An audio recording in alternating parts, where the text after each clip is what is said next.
दरवर्षी महाराष्ट्राची परंपरा आहे की या वारीच्या निमित्तानं लाखो भाविक, लाखो वारकरी पांडुरंगाच्या दर्शनाला जात असतात। याच दर्शनाला जात असताना त्यांच्या आरोग्याची सुविधा आणि आरोग्याची काळजी घेणं हे आरोग्य विभागाची जबाबदारी आहे आणि अतिशय चांगल्या पद्धतीने त्याचं नियोजन करून अतिशय योग्य अशा पद्धतीचं संपूर्ण डॉक्टर्स असतील, सगळ्या बाईक ॲम्ब्युलन्स असतील, कार्डियक ॲम्ब्युलन्स असतील, आमचा 1500च्या आसपास जवळपास स्टाफ आहे की तो सगळा स्टाफ तिथं उपलब्ध करून ठेवणं,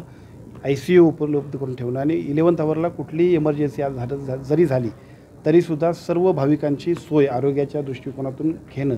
या काळजी घेणं, या सगळ्यासाठी कालच्या बैठकीमध्ये अतिशय चांगल्या पद्धतीचं नियोजन आम्ही केलं आहे। आषाढी वारीच्या निमित्तानं लाखो भाविक ज्यावेळेला एकत्रित येतात त्यावेळेला त्यांच्या आरोग्याच्या सर्व सुविधा आणि समस्यांसाठी सुद्धा अत्यंत दक्षपणानं आमच्या यंत्रणेनं काम केलं पाहिजे, असंच अपेक्षित धरून कालची आढावा बैठक झाली आणि मला असं वाटतं की खूप चांगल्या पद्धतीनं आमच्या सगळ्या टीमनं नियोजन त्याचं केलेलं आहे। कोरोनाच्या संकटावरती वारीवरती काहीच परिणाम होणार नाही? कोरोनाचं संकट कालसुद्धा हा विषय पंढरपूरमध्ये बऱ्याचशा पत्रकारांनी विचारला होता, त्यावेळी मी सांगितलं होतं की कोरोनाचं संकट असं म्हणता येणार नाही, पण कोरोनाचे पेशंट्स जे सद्यस्थिती दिसत आहेत,